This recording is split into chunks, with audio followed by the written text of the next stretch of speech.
Okay, so I came out and I did shovel a bit of a clear path, which is already being blown in because, hey, yeah, we have a blizzard. Yes, we have a blizzard.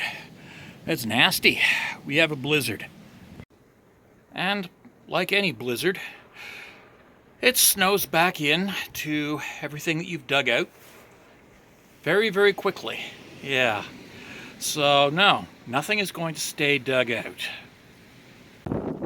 So anyway, I've come down to the water, and yes, the water is remarkably clear, although the air is, of course, full of snow.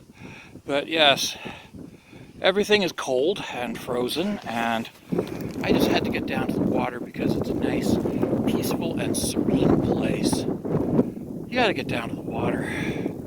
It's always peaceful. Yeah.